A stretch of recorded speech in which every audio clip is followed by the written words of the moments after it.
13세기, 지금부터 한 800년 좀 전이겠네요. 영국에 헨리 3세라고 하는 왕이 있었습니다. 그런데 이 헨리 3세는 왕노릇 하기가 너무 싫었습니다. 아마 옛날 우리나라의 양녕대군 같았던 모양입니다. 그런데 왕노릇 하기는 싫고 가만히 보니까 수도사가 제일 부러웠습니다.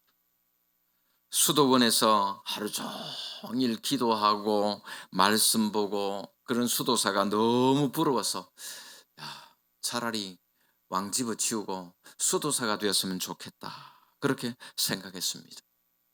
그래서 수도사가 되기로 결심하고 그 당시에 유명한 리차드라고 하는 수도원장을 찾아가서 말했습니다. 나를 수도사로 받아주십시오. 그러자 이 수도원장이 잠시 머뭇거리다가 이렇게 말했습니다. 글쎄요, 수도사가 되기 위해서는 중요한 규칙이 있는데 그것을 지키실 수 있겠습니까? 예, 하겠습니다. 그게 뭡니까? 수도원의 생명은 순종입니다. 그래도 왕의 자리에 계시던 분인데 순종하실 수가 있겠습니까? 그러자 헨리 3세가 예수 그리스도의 이름을 걸고 맹세하겠습니다. 순종하겠습니다.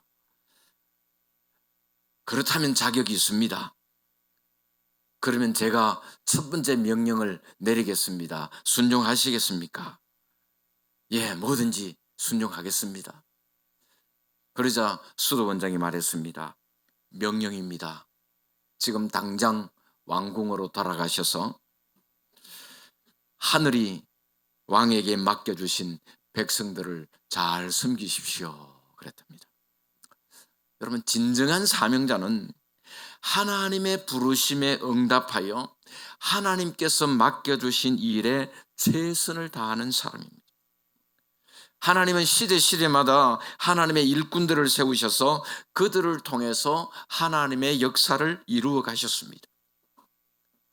이스라엘은 솔로몬 이후에 북왕조 이스라엘과 남왕조 유다로 나누어져서 수백 년을 내려오고 있었습니다. 세월이 갈수록 종교적인 부패와 타락상이 점점 더 심해졌습니다. 정기적으로 제사는 드리고 있었지만 하나님을 향한 열심은 점점 식어갔고 사치와 향락의 풍조는 더욱더 심해져 갔습니다. 그런 시대에 유다 백성에게 하나님의 심판의 메시지를 선포하고 그들로 하여금 하나님께 회개하고 돌아오도록 하기 위해서 하나님께서 부르신 선지자가 있습니다. 누굴까요? 이사야입니다. 본문은 이사야가 하나님으로부터 선지자의 소명을 받는 장면을 기록하고 있는데, 그때는 언제냐? 남왕국 유다의 우시야 왕이 죽던 해였습니다. 1절 앞부분에 보니까 우시야 왕이 죽던 해에 그렇게 기록하고 있습니다. 우시야는 남왕국 유다의 제10대 왕이었는데 왕의 자리에 한 몇 년쯤 있었을까요? 모르면 많이 오래, 무려 52년 동안 유다를 통치했습니다. 그런데 이 우시야는 대체로 선한 왕으로 평가되고 있습니다. 우시야 때에 유다는 국토를 회복하고 다윗과 솔로몬 이후에 제2의 전성기를 누렸습니다. 그러나 잘 아시겠습니다만 우시야 왕은 말년에 어떻게 됐죠? 말년에 제사장만 할 수 있는 제단에 분향하는 일을 하려고 하다가 하나님의 저주를 받아 나병이 걸리고 말았습니다. 그렇게 해서 쓸쓸하게 죽음을 맞이하게 됩니다. 이사야는 바로 그 우시야 왕이 죽던 해에 선지자의 소명을 받은 거예요. 유다 백성들은 우시야 왕이 회복되기를 기대했을 겁니다. 하나님께서 우시아 왕을 회복시켜 주셔서 다시 한번 유다의 부흥이 일어나기를 소망했습니다. 그러나 안타깝게도 우시아 왕은 죽고 말았습니다. 유다 백성들에게 있어서 우시아 왕의 죽음은 그들의 버팀목이 사라진 것과 같은 충격적인 사건이었습니다. 이사야도 마찬가지였습니다. 이사야 역시 우시아가 병상을 털고 일어나기를 기대하고 있었습니다. 하나님 나라에 대한 강한 비전을 가지고 유다 나라가 회복되기를 기대하고 있었습니다. 그러나 우시아는 죽었고 이사야 선지자 역시 우시아의 죽음으로 말미암아 큰 절망감에 빠지게 되었을 겁니다. 그런 가장 절망적인 시기에 하나님께서는 이사야에게 놀라운 체험을 하게 하셨습니다. 하나님께서는 환상을 통해서 이사야를 부르시고 그에게 선지자의 소망을 주셨는데 어떤 환상을 보여주시느냐. 이사야는 주께서 높은 보좌에 앉아 계시는 그런 환상을 보여주셨습니다. 어떤 의미가 있습니까? 하나님이 왕이시다, 그런 뜻이에요. 우시아의 죽음으로 인해서 낙심하고 절망에 빠져 있던 이사야에게 비록 유다의 왕은 죽었지만 하나님은 여전히 살아계셔서 유다를 통치하고 계신다 하는 사실을 보여주고 있는 것입니다. 이사야는 환상 중에 하나님을 보았습니다. 하나님의 옷자락이 성전에 가득하였고 곁에는 서랍들이 모시고 섰습니다. 마치 왕이 긴 옷을 입고 왕의 보좌에 앉아 있는 것처럼 만왕의 왕이신 하나님의 영광이 성전을 덮었다, 그렇게 말씀하고 있습니다. 그리고 서랍은 하나님 곁에서 하나님을 보좌하고 섬기는 천사를 말합니다. 각각 6날개가 있어 두 날개로는 얼굴을 가리고 두 날개로는 발을 가리고 두 날개로는 날고 있다, 그렇게 말씀합니다. 하나님의 영광이 얼마나 강렬하고 하나님이 얼마나 가까이 할 수 없는 그런 무섭고 두려운 분이신가 하는 것을 보여주는 말씀. 하나님의 영광 앞에서 천사들도 부정해서 얼굴을 들 수가 없고 발을 보일 수가 없었다면 우리 같은 죄인들은 어떻게 하나님 앞에 설 수 있을까요? 더러운 생각과 악한 행위들로 가득한 우리는 하나님 앞에 서면 죽을 수밖에 없는 그런 존재들입니다. 이사야가 그러한 하나님의 영광을 본 것은 그가 한평생 낙심하지 아니하고 하나님께서 주신 사명을 감당할 수 있는 힘이었습니다. 사람들이 하나님의 나라를 위해서 헌신하고 희생하는 것을 주저하는 이유가 뭘까요? 하나님의 영광을 보지 못했기 때문입니다. 하나님의 영광을 본 사람은 어떤 어려움도 이겨내고 어떤 상황에서도 인내할 수 있습니다. 그래서 바울은 이렇게 고백했습니다. 현재의 고난은 장차 우리에게 나타날 영광과 비교할 수 없도다. 하나님의 영광을 본 사람은 기꺼이 하나님을 위해서 자신을 드릴 수가 있는 거예요. 하나님께서는 이사야에게 하나님의 영광을 보여주심으로 이사야가 어떤 상황 속에서도 자신에게 주어진 사명을 잘 감당하게 하셨던 거예요. 여러분, 스데반이 돌에 맞아 죽을 때 뭘 봤죠? 하늘이 열리고 예수님이 하나님의 보좌 우편에 서 계신 것을 보았잖아요. 그것을 보았기에 스데반이 돌에 맞아 죽으면서도 기쁘게 천사의 얼굴로 죽을 수 있었던 거예요. 하나님의 영광을 본 사람은 이 땅에서 주님 때문에, 하나님 때문에 받는 고난, 어려움을 능히 감당하게 되는 줄로 믿습니다. 천사들이 서로 날면서 하나님을 찬양했습니다. 3절에 이렇게 말씀합니다. 서로 불러 이르되 거룩하다 거룩하다 거룩하다 만군의 여호와여, 그의 영광이 온 땅에 충만하도다 하더라. 서로 불렀다 하는 이 말은 서로 호흡을 맞추어서 크게 노래했다는 뜻입니다. 큰 소리로 하나님을 찬양했다, 그런 말이에요. 스랍들이 부른 찬양의 주제는 하나님의 거룩하심과 영광이었습니다. 거룩하다, 거룩하다, 거룩하다 세 번씩이나 반복해서 외치는 것은 하나님의 거룩하심을 최고로 강조하는 겁니다. 하나님의 거룩하심을 선포하는 동시에 모든 죄인들로 하여금 거룩하신 그 하나님 앞에 무릎을 꿇으라는 말씀이에요. 그렇게 천사들이 하나님의 거룩하심을 외칠 때에 온 땅에 하나님의 영광이 충만했다고 말씀하고 있습니다. 여호와의 거룩하심과 영광을 찬양하는 천사들의 노래소리로 말미암아 하나님의 영광이 성전에 충만했다는 말씀입니다. 하나님은 우시아의 통치 대신에 하나님의 성전을 통해서 하나님께서 친히 유다를 통치하고 다스릴 것이라고 말씀하고 있는 것입니다. 하나님의 영광을 목격한 이사야는 심각한 죄의식을 느끼고 이렇게 고백합니다. 5절에 보니까 그때에 내가 말하되 화로다 나여 망하게 되었도다. 나는 입술이 부정한 사람이요 나는 입술이 부정한 백성 중에 거주하면서 만군의 여호와이신 왕을 배웠음이로다 하였더라. 하나님의 거룩하심과 하나님의 영광을 목격한 사람은 누구나 자신의 죄에 대해서 민감할 수밖에 없습니다.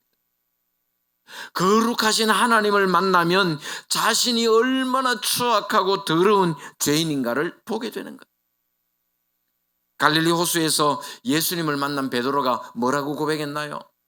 주여 나를 떠나소서 나는 죄인이로소이다.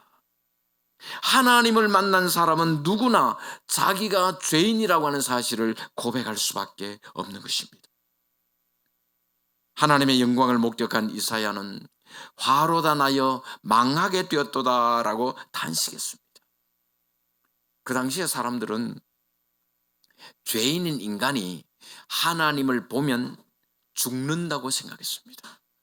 이사야는 하나님의 영광을 보면서 거룩하신 하나님 앞에서 자신이 얼마나 추악한 죄인인가 하는 것을 깨닫고 이제 죽었구나 생각하고 있는 것입니다. 이사야는 먼저 자신은 입술이 부정한 사람이라고 고백했습니다. 자신의 죄 중에 특히 입술이 부정하다 하는 것을 지목하고 있습니다. 이사야는 정결한 입술로 하나님을 찬양하는 천사들의 모습을 보면서 자신의 입술이 얼마나 더럽고 부정한가를 깨닫고 충격을 받았던 겁니다. 어쩌면 이사야는 다른 사람과 자신을 비교하면서 자신은 상대적으로 의롭다고 생각했을지도 모릅니다. 자기는 그래도 선지자니까, 자기는 그래도 하나님의 말씀을 전하는 사람이니까 다른 사람들보다는 내가 좀 더 의롭겠지, 내가 또 좀 더 성결하겠지, 그렇게 생각했을지도 몰라요. 그런데 거룩하신 하나님을 보게 되니까 자신의 의는 온데간데 없고 오로지 부정함만이 남았습니다. 그렇게 이사야는 자신은 입술이 부정하고 입술이 부정한 백성들 중에 거주하는 사람으로서 만군의 여호와이신 왕을 배웠기 때문에 자신은 이제 망하게 되었다고 단식하고 있는 것입니다. 여러분, 하나님을 보면 누가 보일까요? 하나님을 보면 누가 보여요? 어디 가셨어요? 식사하시고. 하나님을 보면 누가 보입니까? 누가 보여요? 내가 보이지. 내가. 하나님을 보면 내가 보여요. 하나님이 얼마나 거룩하신 분이신가 하는 것을 보면은 내가 얼마나 추악하고 더러운 존재인가 그걸 볼 수 있는 거예요. 그런데 그래도 내가 아직도 의롭고 내가 깨끗하고 내가 정결하다 그렇게 생각된다면은 하나님을 보지 못했기 때문인 것입니다.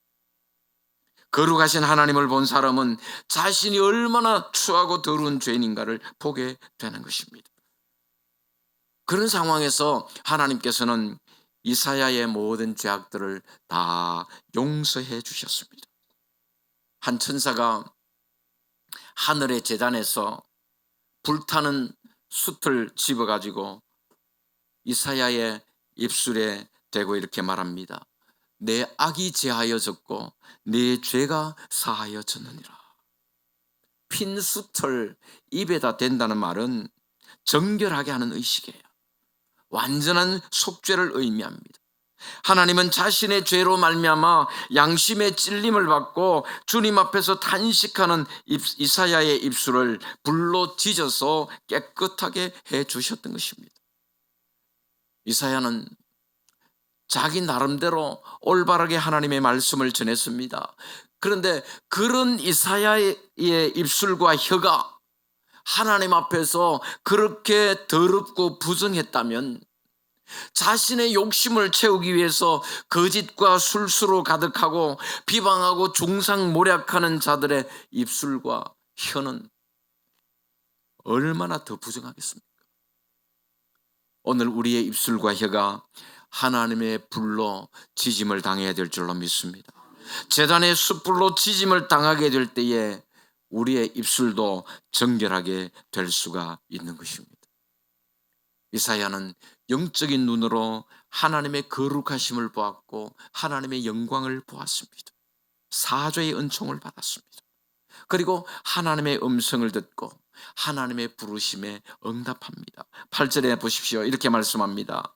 내가 또 주의 목소리를 들으니 주께서 이르시되 내가 누구를 보내며 누가 우리를 위하여 갈고 하시니 그때에 내가 이르되 내가 여기 있나이다 나를 보내소서 하였더니 하나님께서는 유다 백성들의 영적 상태를 보시고 탄식하셨습니다.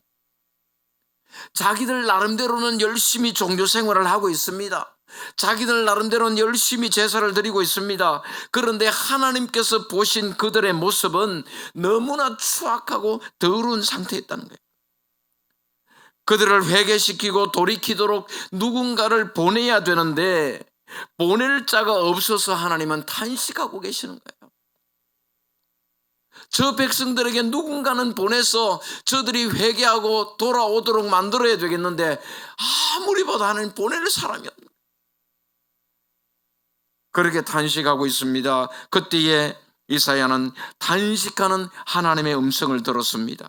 이사야는 유다 백성들을 보시며 탄식하는 하나님의 음성을 들을 수 있는 귀가 열려 있었던 거예요.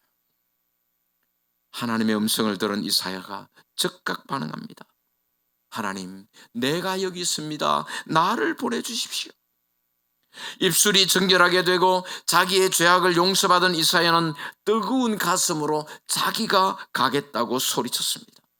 하나님, 내가 여기 있습니다. 나를 보내주십시오. 나를 보내소서라는 말은 하나님의 일에 자신을 드릴 준비가 되었다 그 말이에요. 죄사함을 받은 정결한 영혼에게는 아무런 주저함 없이 즉각적인 순종과 헌신만이 있을 뿐인 줄로 믿습니다. 우리 하나님은 오늘도 하나님의 나라를 위해서 일할 일꾼들을 부르고 계십니다. 그런 하나님의 부르심을 들을 수 있는 귀가 열릴 수 있기를 주님의 이름으로 축복합니다. 그리고 하나님의 부르심에 주님, 내가 여기 있습니다. 나를 보내주십시오. 응답하여 하나님의 손에 귀하게 쓰임받는 우리 모두가 될 수 있기를 주님의 이름으로 축원합니다. 이사야는 유다 백성들에게 하나님의 말씀을 전하는데 적격자였고 이사야에게는 하나님께 대한 강력한 체험이 있었습니다. 물론 그런 체험을 했다고 해서 모두 다 사역자로 부름을 받는 것은 아니지만 하나님이 주신 사역을 끝까지 감당하기 위해서는 하늘의 영광을 체험하는 것이 필요합니다. 그렇게 해서 이사야가 하나님의 부르심을 받아 선지자로서의 사명을 감당하게 되는 것입니다. 그런데 하나님께서는 이사야를 유다 백성들에게 보내시면서 이사야가 그들에게 하나님의 말씀을 전했을 때에 유다 백성들이 어떤 반응을 보이게 될 것인가, 어떤 결과가 나타나게 될 것인가, 그것까지 말씀해 주고 있습니다. 9절 10절 한번 보십시오. 여호와께서 이르시되 가서 이 백성에게 이르기를 너희가 듣기는 들어도 깨닫지 못할 것이요 보기는 보아도 알지 못하리라 하여 이 백성의 마음을 둔하게 하며 그들의 귀가 막히고 그들의 눈이 감기게 하라. 염려하건대 그들이 그들의 눈으로 보고 귀로 듣고 마음으로 깨닫고 다시 돌아와 고침을 받을까 하노라 하시기로. 어쩌면 이사야는 너무 쉽게 생각했는지 모릅니다. 하나님, 나를 보내주십시오 했을 때 자기가 하나님의 말씀을 들고 가서 유다 백성들에게 그 말씀을 전하면 유다 백성들이 즉각 회개하고 하나님께로 돌아오는 그런 역사가 일어날 것이다. 아마 이사야는 그렇게 기대했을 것입니다. 그러나 하나님의 말씀은 뭡니까? 이사야야, 내가 너를 보내기는 보내는데 해봐라. 안 쉬울 거다.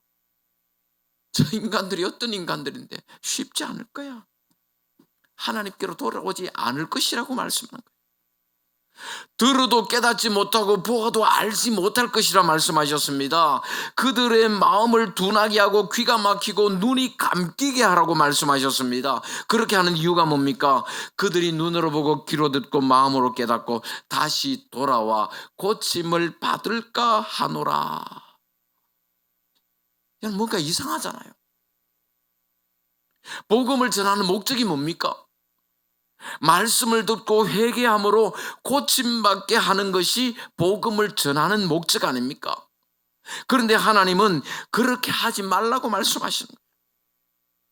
하나님으로부터 긍휼히 여김을 받지 못하고 더 완악해지고 더 강팍해져서 결국 다 망하도록 내버려 두라는 거예요.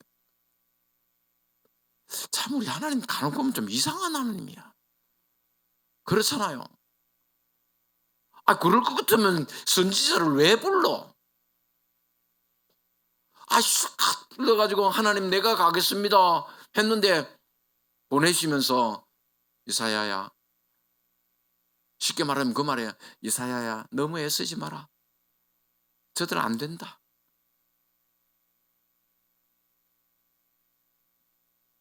구원은 전적으로 하나님의 주권에 달린다는 것을 의미하는 것입니다.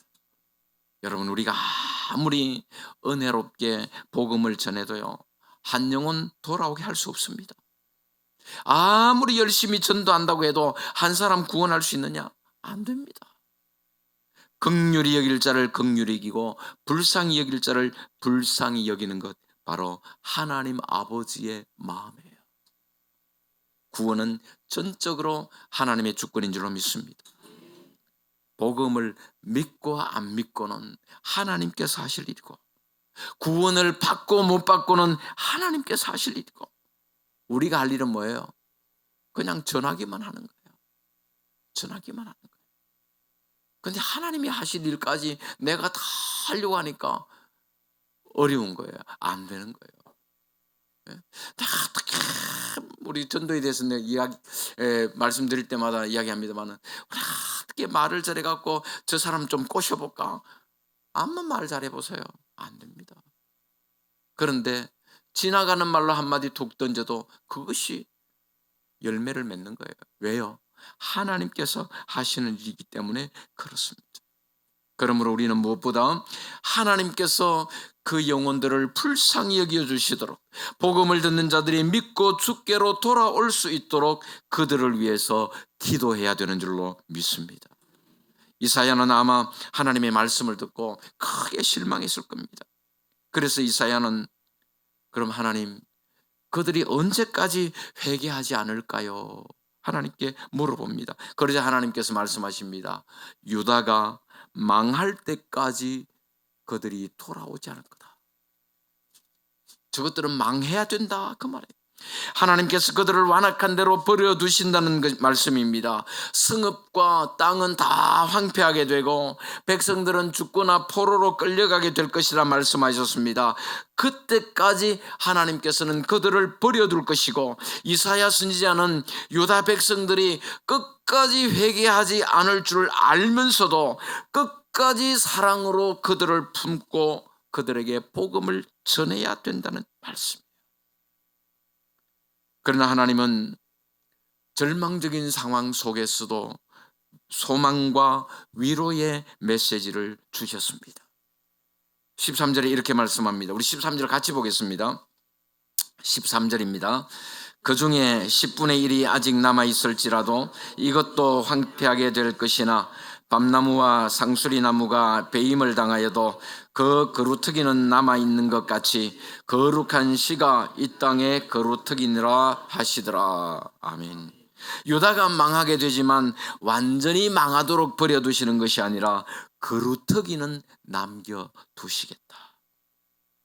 밤나무나 이 상수리나무의 특징은 나무가 완전히 배임을 당해도 그 그루터기에서 싹이 난다 그럽니다.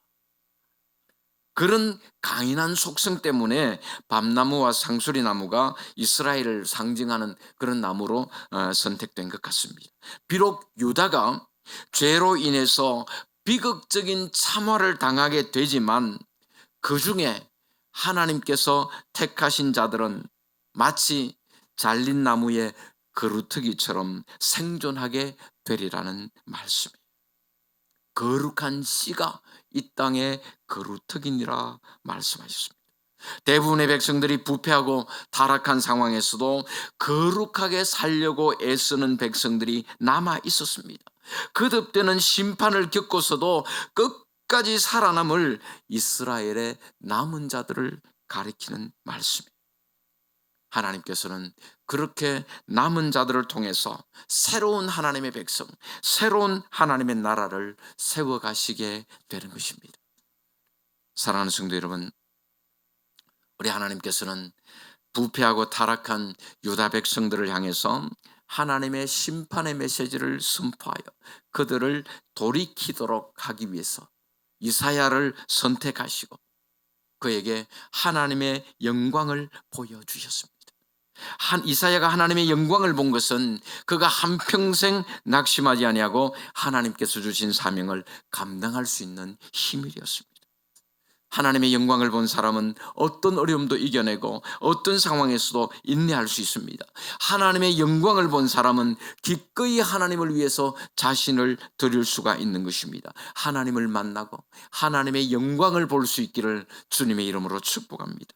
하나님의 영광을 본 이사야가 하나님 앞에서 자신이 얼마나 추악하고 더러운 죄인인가 하는 사실을 깨닫고 단식할 때에 하나님께서는 제단의 숯불로 이사야를 정결하게 해 주셨습니다.